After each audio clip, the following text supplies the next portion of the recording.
News time TN நேயர்களுக்கு வணக்கம். இன்று நம்முடன் மூத்த பத்திரிகையாளர் திரு தாமோதரன் பிரகாஷ் அவர்கள் இணைஞ்சிருக்காரு. வணக்கம் சார். வணக்கம் அனிதா டேனியல் மேடம், வணக்கம்.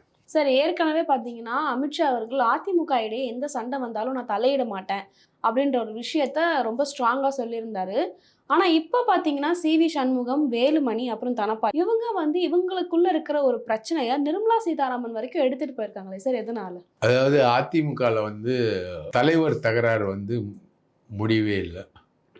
அதுக்கு முடிவே கிடையாது. அதே மாரி பார்த்தீங்கன்னா, அதிமுகவுடைய தலைமை எடப்பாடியா இல்ல பிஜேபியான்னு தெரியல. எல்லா விஷயத்திலயும் பிஜேபி தலையிடுது. சப்போஸ் அதிமுக தலைவர்கள் பிஜேபிய சந்திக்க வராங்க அப்படின்னா டெல்லியில, அவன் என்ன சொல்லணும்? நீங்க எடப்பாடி கிட்ட பர்மிஷன் கேட்டு வரீங்களா? இல்ல எடப்பாடி கிட்ட தானே அவங்க பேசணும். எதா இருந்தாலும் அவங்க அதிமுகவுடைய பொதுச் செயலாளர் யாரு? எடப்பாடி. இவர் தலைமை நிலைய செயலாளர். யாரு? வேலுமணி. இவரை ஏன் பிஜேபி சந்திக்கணும்? அதே மாதிரி செங்கோட்டையன் ஒரு மாவட்ட செயலாளர். அவ்வளோதான். அவரை நிர்மலா சீதாராமன் சந்திச்சாங்க, அமித்ஷா சந்திச்சாங்க, எல்லாரையும் சந்திச்சாங்க. அதே மாதிரி முன்னாடி எடப்பாடி முதலமைச்சராக இருக்கும்போது ஓபிஎஸ்ஸை சந்திச்சாங்க. நான் அதிமுகவில் அதிமுக விட்டு பிரிஞ்சார் அவர். பிஜேபி தான் சந்திச்சாங்க. இப்போ அதிமுக விட்டு பிரிஞ்சார். அப்போ அவர் என்ன சொன்னார்? மறுபடியும் அதிமுகவில் இணையிறார். நான் அதிமுகவில் இணைவதற்கு நரேந்திர மோடி தான் காரணம் அப்படின்னு ஓபிஎஸ் ஓப்பனாக சொன்னார். அப்போது அதிமுகவுடைய அனைத்து உள் விவகாரங்களையும் தலையிடுறது பிஜேபி தான். அதிமுகவை இன்னைக்கு துண்டு துண்டாக இருக்குது அப்படின்றாங்க. டிடிவி தினகரன் நான் எடப்பாடியை ஏற்றுக்கொள்ள மாட்டேன் அப்படின்றாரு. அவர் மேலே 2 கேஸ் இருக்குது. 2 கேஸை காமிச்சு தலையில் ஒரே ஒரு குட்டு குட்டினா அவர் சரண்டர் ஆகிட போகிறார். ஆனால் பிஜேபி அந்த வேலை செய்யலை. பாமகவில் தகப்பனும் மகனும் சண்டை போட்டு கிட்டத்தட்ட அந்த கட்சியுடைய வாக்கு வங்கியே அழிஞ்சு போகுது. இப்போது தகப்பன் என்ன டிமாண்ட் வைக்கிறார் பார்த்தீங்கன்னா, அவர் மேலே இந்தூர் மெடிக்கல் கேஸ் இருக்குது அன்புமணி மேலே. அந்த மெடிக்கல் கேஸை ரொம்ப சீரியஸாக எடுக்கணும் அப்படின்னு ராமதாஸ் சொல்கிறார். அதே இந்தூர் மெடிக்கல் கேஸை கையில் வச்சுக்கிட்டு, எப்பா நீ ஒழுங்கா போ, அப்பாவோட சண்டை போடாத, பிரச்சனை பண்ணாத, நீங்கள் 2 பேரும் சேர்ந்து பிஜேபிக்கு வாங்க, ஏடிஎம்கேக்கு வாங்க. அவர் ஏடிஎம்கேக்கு போகணுன்னு சொன்னார் போன பார்லிமெண்ட் தேர்தலில். நீ பிஜேபிக்கு போகணுன்னு சொல்கிற. இவ்வளோ தானே பிரச்சனை. இப்போ நாங்கள் தான் பிஜேபியும் ஏடிஎம்கேயும் ஒன்றா இருக்கிறோமே, அரியும் சிவனும் ஒன்று, அறியாதவன் வாயில் மண்ணு அப்படின்ற மாதிரி நாங்கள் 2 பேரும் ஒன்றா இருக்கோமே, நீ ஒன்றா எங்கள் இதை கேட்க வேண்டியதானேன்னு சொன்னால் பாமக சண்டை இல்லை. அப்போது நீங்கள் சண்டைன்றதை உருவாக்குறதே பிஜேபி தான். அவங்கள பொறுத்தவரைக்கும் தமிழ்நாட்டில் எல்லா கட்சியும் அழிச்சிட்டு பிஜேபி வளரணும். அதுதான் அவங்களுடைய டிமாண்டு. இப்போ பொதுக்குழுவுக்கு சி.வி. சண்முகம் பொதுக்குழுவில் ரொம்ப ஏடாகூடமாக பேசினார். ரொம்ப ஏடாகூடமாக பேசினார்னா, ஒரு ஃபுல் போதையில் சசிகலாவை ஆதரித்து பேசின பேச்சு உலகம் முழுக்க பிரசித்தமான ஒன்று. யாரு சின்னம்மா யாரு அவர் போயஸ் கார்டனில் ஃபுல் டைட்டாக பேசின பேச்சு உலகம் முழுக்க ஃபேமஸ். அதே மாதிரி தான் இப்போ பொதுக்குழுக்கு வரும்போதும் வந்தார். நடக்க முடியாமல் தான் வந்தாருன்னாங்க. அதுக்கப்புறம் சில மெடிக்கல் ட்ரீட்மெண்ட்லாம் கொடுத்துட்டு தான் சி.வி. சண்முகம் மேலே ஏற்றப்பட்டார். அப்போது அவரை பேச வச்சிருக்கக்கூடாது. அவர் அதிருப்தியாளர் அப்படின்னு சொல்லிட்டு அறியப்படுறதுனால அவரை எடப்பாடி பேச வச்சார். பேச வச்ச உடனே அவர் ஏடாகூடமாக கூட இருந்தே துரோகம் பண்ணுறாங்க அப்படின்னு பிஜேபியை சொல்கிறாரு. புரோக்கர்கள்லாம் இருக்காங்க அப்படின்னு யாரை சொல்கிறாரு? நம்ம ஆடிட்டர் குருமூர்த்தியே சொல்கிறாரு. இதெல்லாம் அவர் சொல்லிட்டார். இதுக்கு மன்னிப்பு கேட்குறேன்னு சொல்லிட்டு வேலுமணியும் சி.வி. சண்முகமும் டெல்லிக்கு போகிறாங்க. ஆனால் போகிறவங்க எடப்பாடி கிட்ட சொல்லிட்டு தானே போகணும். எடப்பாடி கிட்ட எதுவுமே சொல்லலை. இவங்களே நேரடியாக போகிறாங்க. போயிட்டு பேசுகிறாங்க. அப்போது எடப்பாடி சைடில் என்ன சொல்கிறாங்கன்னா, இந்த மாதிரி வேலுமணி போனது எடப்பாடி லீடர்ஷிப்புக்கு தயாராக இல்லை, அவர் ரெடியாக இல்லை, அவர்கிட்ட வந்து எந்த கூட்டணி கட்சியும் வரமாட்றாங்க. நீங்கள் வந்து பொதுச் செயலாளராக என்னை போடுங்க, சிஎம் கேண்டிடேட்டாக என்னை அறிவிங்க, நான் வந்து அதுக்கு சரியா வருவேன் அப்படின்னு அவர் சொன்னதா சொல்கிறாங்க. இவர் வந்து இப்போ பிஜேபி வேலுமணி நமக்கு எதிராக கூட ஒரு கோர்ட்டில் தடை வாங்கியிருக்காரு. அந்த கோர்ட்டில் இருக்கக்கூடிய தடையிலேயே என்ன சொல்கிறாங்கன்னா, பொதுவாக வந்த விஷயங்களை பற்றி நீங்கள் பேசலாம் அப்படின்னு. வேலுமணியை நிர்மலா சீதாராமனை சந்தித்தது வந்து பொதுவாக வந்த ஒரு விஷயம். அப்போது இந்த விஷயத்தில் வந்து இப்படி நடந்திருக்கு அப்படின்ற ஒரு வெர்ஷன் வருது.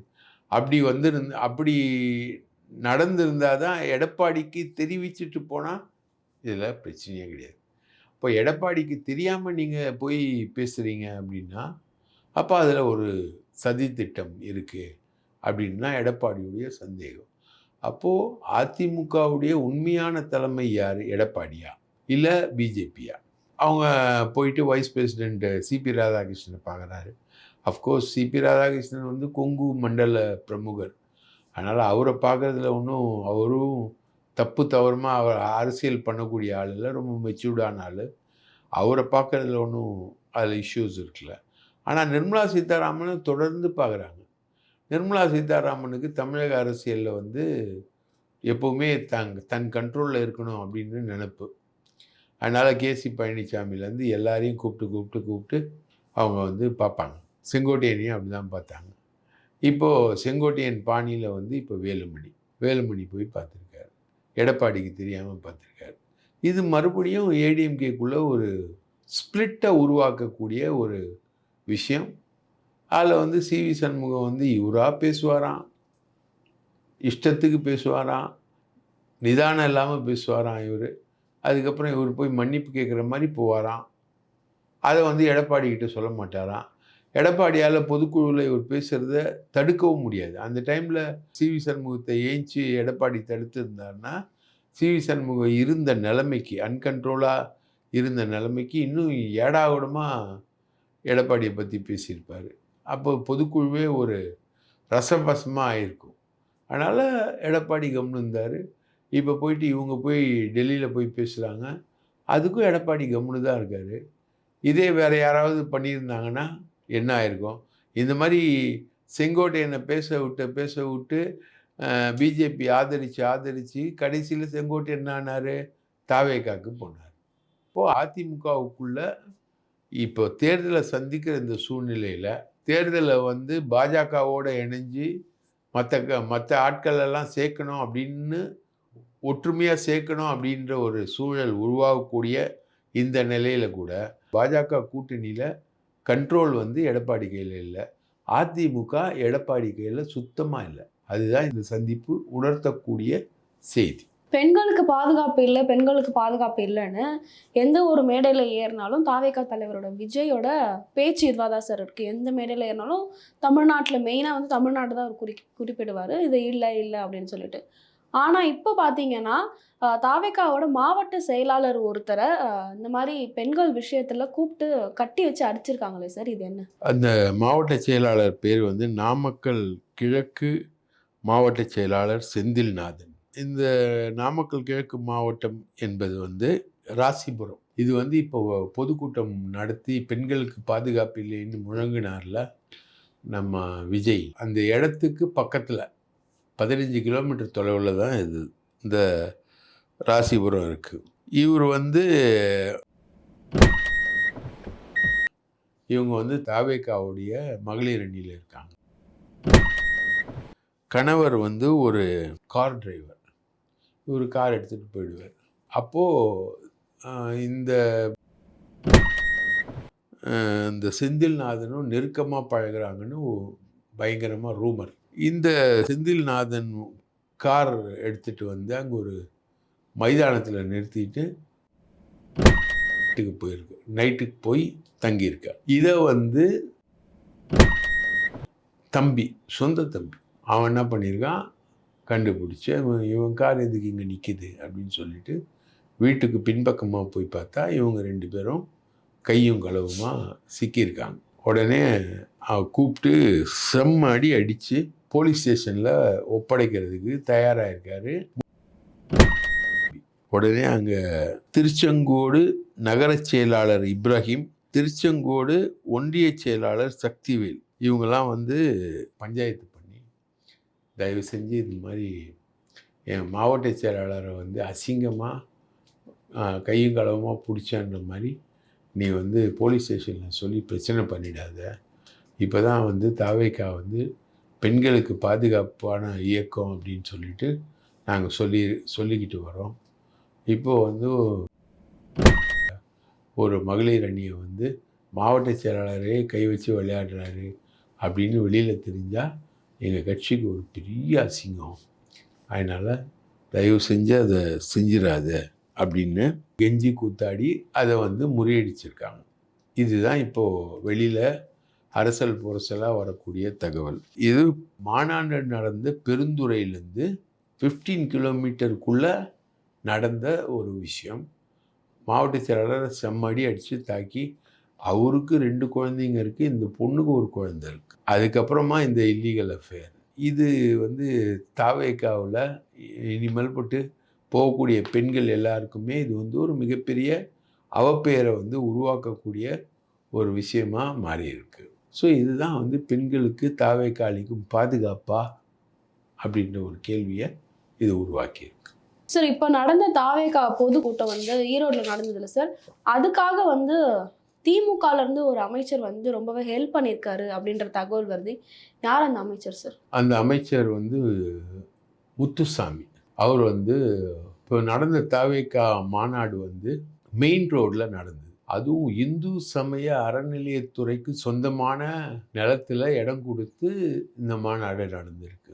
இது வந்து பைபாஸ் ரோட்டில் பக்கத்தில் இருக்க மாதிரி ஒரு இடத்துல இந்த இதை கூட்டியிருக்காங்க.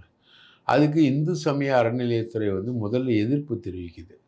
திடீர்னு பார்த்திங்கன்னா இந்து சமய அறநிலையத்துறை வந்து அந்த எதிர்ப்பை வந்து வாபஸ் வாங்கிடுது. நீங்கள் வந்து எந்த உரிமையும் பின்னாடி வந்து கோரக்கூடாது. ஏன்னா அது ஒரு பிரச்சனைக்குரிய இடம். அந்த இடத்துல உரிமை எங்களுக்கு வேணும்னு ஒரு டீம் வந்து கோரிக்கை வச்சுக்கிட்டு இருக்கு. அதனால் நீங்கள் வந்து பின்னாடி எந்த பிரச்சனையும் பண்ணக்கூடாதுன்னு ஒரு கண்டிஷனில் இந்து அறநிலையத்துறை அதை அனுமதிக்குது. இப்போது சேகர் பாபு லாங்குவேஜில் சொல்லணும்னா இது வந்து ஒரு பால்வாடி கட்சி. இந்த பால்வாடி கட்சிக்கு பவள விழா கட்சி எப்படி அனுமதி கொடுத்தது?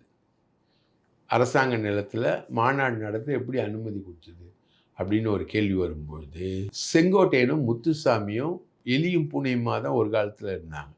ஆனால் எடப்பாடியை எதிர்க்கிறதுல 2 பேரும் ஒன்றா சேர்ந்துட்டாங்க. செங்கோட்டையனுக்கும் எதிரி எடப்பாடி, முத்துசாமிக்கும் எதிரி எடப்பாடி. அப்படின்றதுனால எடப்பாடியை வந்து பலவீனப்படுத்துறதுல முத்துசாமியும் செங்கோட்டையனும் ஒன்றா சேர்ந்துட்டாங்க. இவரோட இன்ஃப்ளூயன்ஸால் தான் வந்து அந்த மெயின் ரோடில் இருக்கக்கூடிய அந்த இடத்த வந்து தாவேகாக்கு கொடுத்தாங்க. அந்த இடம் இல்லாமல் வேறு ஏதாவது ஒரு இடம் கொடுத்துருந்தாங்கன்னா இவ்வளோ க்ரௌடு வந்திருக்காது. அஃப்கோர்ஸ் இது வந்து கிருஷ்ணகிரி வரைக்கும் இவங்க திரட்டியிருக்காங்க க்ரௌடு. அந்த கிருஷ்ணகிரி வரைக்கும் இவங்க திரட்டுறதுக்கு சாதகமாக இருந்தது எது? பெருந்துறை கூட்ரோடு, அங்கே இருக்கக்கூடிய லேண்ட்மார்க்கு. எங்கேருந்து வேணால் அதுக்குள்ளே வந்துடலாம் அப்படின்ற மாதிரி இருக்கக்கூடிய அந்த சாலை. அந்த சாலையை வந்து செங்கோட்டையனுக்கு ஓகே பண்ணி கொடுத்தது, அறநிலையத்துறை எதிர்ப்பை மீறி ஓகே பண்ணி கொடுத்தது அமைச்சர் முத்துசாமி. இது வந்து திமுகவுக்கு அமைச்சர் முத்துசாமி செஞ்ச உள்ளடி வேலை அப்படின்னு திமுக வட்டாரங்கள்லேயே பெரிய அளவுக்கு பேசப்படும். சார் சவுக்கு சங்கர் அவர்களை போலீஸில் வந்து மீண்டும் இன்னொரு நாள் கஸ்டடி வச்சுருக்காங்களே சார், எதனால? அவருக்கு ஒரு நாள் கஸ்டடி எடுத்திருக்காங்க. அவரே கூட்டிகிட்டு போயிட்டு பயோமெட்ரிக் முறையில் அவரே அவங்க அம்மா எல்லாரையும் கூட்டிகிட்டு போயிட்டு அவங்க அலுவலகத்தை திறந்து ஹார்ட் டிஸ்க் வந்து எடுத்திருக்காங்க. அதுக்கான அதுக்குள்ளே என்ன இருக்குன்றதை வந்து இன்னும் ஆராய்ச்சி பண்ணிட்டு வராங்க. இவரோட செல்ஃபோன் வந்து கிடைக்கல. இவர் தரல. இவர் கையில் இருந்த செல்ஃபோன் தான், இவர் வந்து தரல. அதை பற்றி கேட்டால் பதில் சொல்லவே மாட்டேன்றார். அந்த செல்ஃபோன் கிடைச்சாதான் நிறைய டீட்டெயிலுக்குள்ளே போக முடியும். நிறைய வழக்குகளில் வந்து இவர் ஃபோனில் பேசுகிறாரு.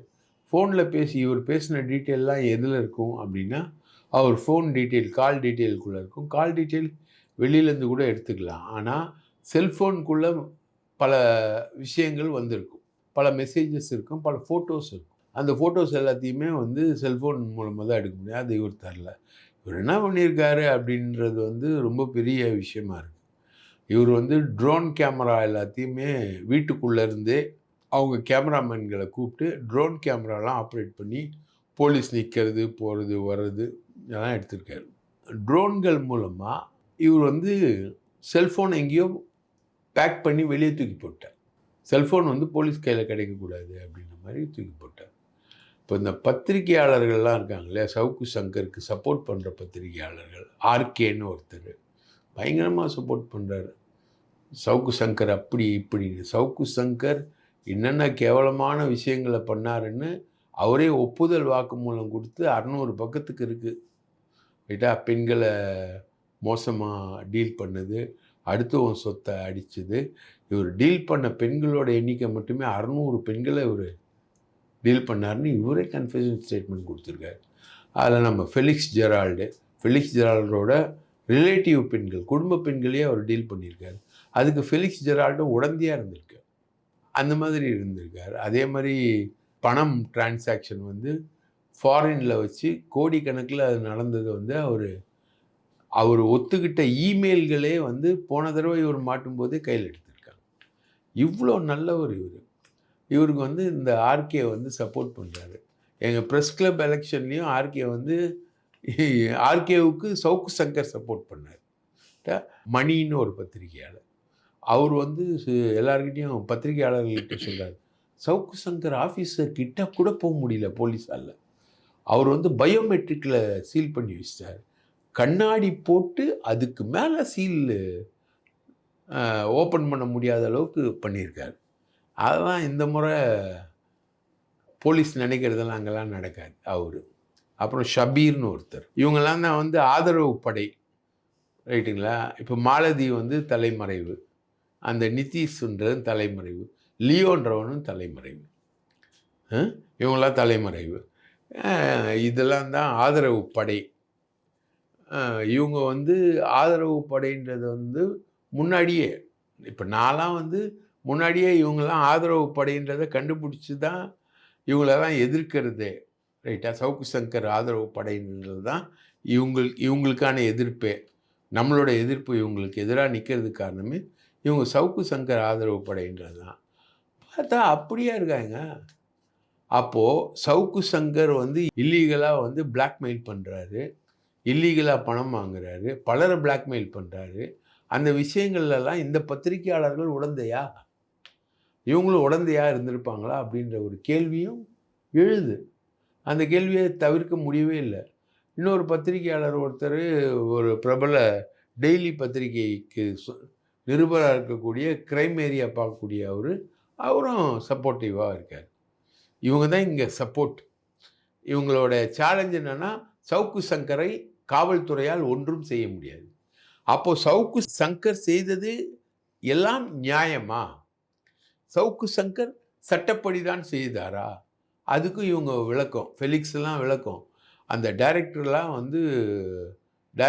அடிச்சிருக்கவே முடியாது, டைரக்டரெல்லாம் வந்து இந்த மாதிரி செஞ்சுருக்க முடியாது, டைரக்டர் வந்து பச்சையாக பொய் சொல்கிறாரு. இது இவருடைய காணொளி விளக்கம்.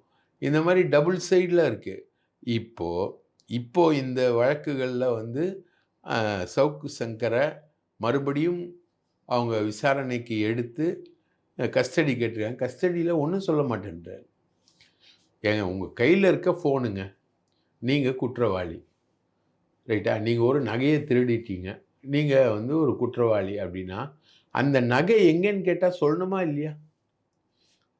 இப்போது நீங்கள் வந்து ஒரு குற்றத்தில் ஈடுபடுறீங்க, ஒரு டைரக்டரை அடிக்கிறீங்க, ஒரு ப்ரொடியூசரை அடிக்கிறீங்க, ஒரு பாருக்கு வந்து 10 லட்ச ரூபா மாமூல் கேட்குறீங்க, டைரக்டர்கிட்ட 10 லட்ச ரூபா மாமூல் கேட்குறீங்க, 1 லட்ச ரூபாவை நீங்கள் பறிக்கிறீங்க அப்படின்னா உங்களுக்கான டிரான்சாக்ஷன் வாட்ஸ்அப் காலில் பேசுகிறீங்க, டைரக்டரோட பேசுகிறீங்க, எல்லாம் பண்ணுறீங்க. நீங்கள் வந்து அவங்க எடுத்த ரெட் அண்ட் ஃபாலோ படம் வந்து தப்பான படம்ன்றதுக்கான போதை மருந்தில் அஜய் வாண்டியாரை வச்சு எடுத்த படம்னு நீங்கள் சொல்கிறீங்க. இதில் ஏதாவது ஒரு விஷயம் உங்கள் செல்ஃபோனுக்குள்ளே இருக்கலாம்ல எவிடென்ஸாக? அப்போ அந்த செல்ஃபோனை வந்து கொடுக்க மாட்டேன்னா நீ வந்து சட்டத்துக்கு அப்பாற்பட்டவரா நீ? என்ன சொல்ல வராங்க இந்த ஆர்கேவும் மணி மாதிரி ஆட்கள்லாம் என்ன சொல்ல வராங்க? இதுதானா? இந்த ஷபீர் என்ன சொல்ல வர்றாரு? இதுதானா? அப்போ சவுக்கு சங்கர் எது செய்தாலும் நியாயம். அதாவது சொல்லுவாங்க இல்லையா? கடவுள் அவர் தப்பு பண்ணுவார். கடவுள் தப்பு பண்ணா கூட அது ஒரு சோதனையா எடுத்துக்கணும். கடவுள் நம்மள சோதிக்கிறார் அப்படின்னா. கடவுள்னு இருந்தா ஒரு அன்புக்கு பாத்திரமானவர். அவர் ஏன் சோதிக்கணும்? அவர் ஏன் பக்தர்களை வந்து சோதிக்கணும்? அப்போ அது கடவுளா அப்படின்ற ஒரு கொஸ்டின் வருது இல்லையா? அது மாதிரி சவுக்கு சங்கர் எது செஞ்சாலும் நியாயம். அவர் வந்து ஒரு விசில் ப்ளோவர். திமுகவுக்கு எதிராக பேசுகிறவர். எல்லாரும் தான் ஏன் திமுகவுக்கு எதிராக பேசுகிறாரு? அண்ணாமலை கூட தான் திமுகவுக்கு எதிராக பேசுகிறாரு. அண்ணாமலை 5000 கோடி ரூபாய் சொத்து சேர்த்துருக்கிறதா பிரச்சனை வருது. அப்போ அண்ணாமலை தப்பு பண்ணலையா? திமுகவுக்கு எதிராக பேசுகிறவர் பண்ணால் தப்பு இல்லையா? அதிமுக எடப்பாடி அவர் மேலேயும் பிரச்சனை வருதுல்ல. அப்போ அவர் திமுகவை எதிர்த்து பேசுகிறார். அவர் பேசுறது சரியா தப்பான்றது பிரச்சனை இருக்கா இல்லையா? இப்போ திமுகவை எதிர்க்கிறவர் வந்து ஒருத்தர் ஒரு கொலை பண்ணாலும் அது நியாயமா? ஆளுங்கட்சியை எதிர்த்து பேசக்கூடிய நபர் வந்து ஒரு கொலை பண்ணால் நியாயமா? தவறு பண்ணால் அது தப்பு இல்லையா? என்னங்க ஏன் நியாயம் உங்களுது? அப்போ சவுக்கு சங்கருக்கு ஆதரவாக இந்த டீமு ஆர்கே, மணி, ஷபீர் இவனுங்க எல்லாமே பத்திரிகையாளர்கள்கிட்ட பயங்கரமாக பேசுகிறாங்க இவங்க. அவர் லியோவும் ஃபெலிக்ஸ் ஜெரால்டும் ஒரு கட்டத்துக்கு மேலே போய் பேசுகிறாங்க. ஒரு நியாயம் அநியாயம் இந்த விஷயங்கள் எல்லாத்தையும் தீர்மானிக்கிறது எது? நீதிமன்றம். நீதிமன்றம் தானே தீர்மானிக்கும். அடுத்தது நடக்கக்கூடிய விஷயங்களில் வரக்கூடிய ட்ரையலு இப்போது ஏடிஎம்கே வக்கீல்கள் தான் ஆஜராகிட்டுருக்காங்க இவருக்கு சவுக்கு சங்கருக்கு.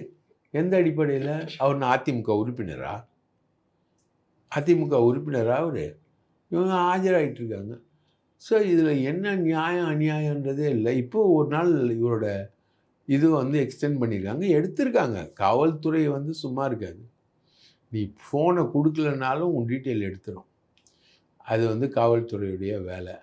ஆனால் இவங்க எந்த அளவுக்கு நான் கோஆப்ரேட்டிவாக இருக்காங்க அப்படின்றதுல வந்து இவங்களுடைய திமிர்த்தனமான வெளியில் இவங்க பேசுகிற பேச்சுக்களும் அதுக்கப்புறம் இந்த செல்ஃபோனை ஒப்படைக்காமல் இவங்க இருக்கக்கூடியதும் நிரூபிக்குது. இது அப்படி தான். திருப்பரங்குன்றம் கேஸில் ஜட்ஜ்மெண்ட் கொடுக்கலையா? அது தீபத்தூணா எல்லை தூணா அது என்ன தூணுன்னு தெளிவில்லாமல் நான் சொல்கிறேன் போய் தீபம் ஏற்று போலீஸ் இல்லையா சிஐஎஸ்எஃப்பை கூட்டிகிட்டு போ. இதெல்லாம் வந்து என்ன சொல்கிறது? ஃபேசிசம். இவனுக்கு எல்லாமே அதை ஆதரிக்கிறவன் எல்லாமே அந்த வெரைட்டியில் சேர்ந்தவனுங்க தான். அவர் எது பண்ணாலும் சரின்னு சொன்னீங்கன்னா என்ன நியாயம்? போலீஸுன்றது ஒரு அரசாங்க ஏஜென்சி.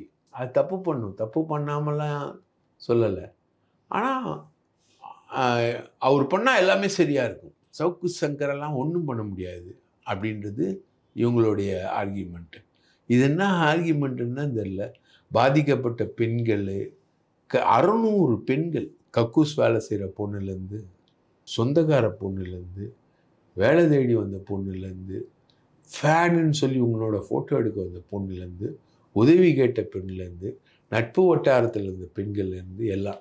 இப்போ ஏன் ஒரு செல்ஃபோனை மறைக்கிறாருன்னா, இப்போது அது பழைய லிஸ்ட்டு.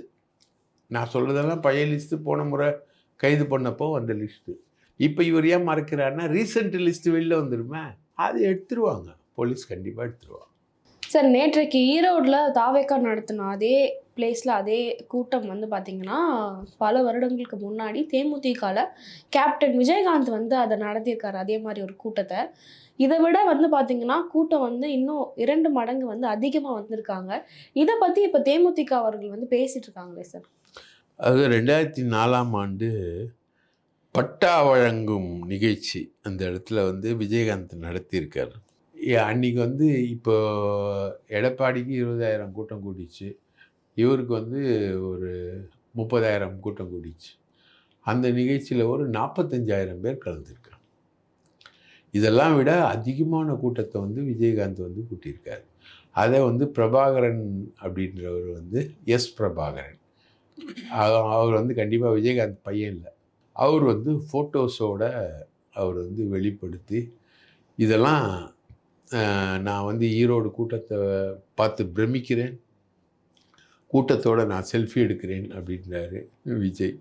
இன்னொரு பக்கம், ஏன்பா ஈரோடுக்கு வந்திய, உனக்கு கரூருக்கு வர தெரியாதா, பக்கத்தில் தானே, சாங் ரிலீஸுக்கு மலேசியா போறியப்பா, ஈரோடு வந்து நீ வந்து கரூருக்கு வர்றதுக்கு என்ன உனக்கு அப்படின்னு கேள்வி எழுப்பி போஸ்டர்ஸ், பெரிய பெரிய அளவு போஸ்டர்ஸு ஒட்டிக்கிட்டு இருக்காங்க. ஸோ இந்த கூட்டம் வந்து ஒரு பிரமிக்கத்தக்க கூட்டம் அல்ல. இந்த கூட்டத்தை வச்சு தாவேகா வந்து ரொம்ப பெரிய அளவுக்கு காலரை தூக்கி விடக்கூடிய அளவுக்கான கூட்டம் இல்லை அப்படின்றது தான் ஸ்டெப் பை ஸ்டெப்பாக விளக்கப்பட்டு வருது. அதில் அண்ணன் முத்துசாமி மாதிரி ஆட்கள் உதவியோடு இதை கூட்டியிருக்காங்க. அதில் வந்து உண்மை நிலையை வந்து தேமுதிக அடிக்குது. ஒரு தேமுதிக விஜயகாந்தால் வந்து இவ்வளோ கூட்டம் கூட்ட முடியும்னா விஜயால் இவ்வளோ தான் கூட்ட முடியுமா? அதுவும் கிருஷ்ணகிரியிலேருந்து கோயம்புத்தூர் வரைக்கும், இந்த சைடில் திருச்சி வரைக்கும் ஆட்களை கூப்பிட்டு வந்து 30,000 பேர் தான் கூட்ட முடியுமா அப்படின்ற கேள்வி தான் இந்த கூட்டத்தோட உண்மையான நிலைமையை பல்லிழிக்க வைக்கிறது. பல்வேறு தகவல்களை பகிர்ந்துக்கிட்டீங்க. மிக்க நன்றி சார். வாய்ப்பளித்ததற்கு மிக்க நன்றி.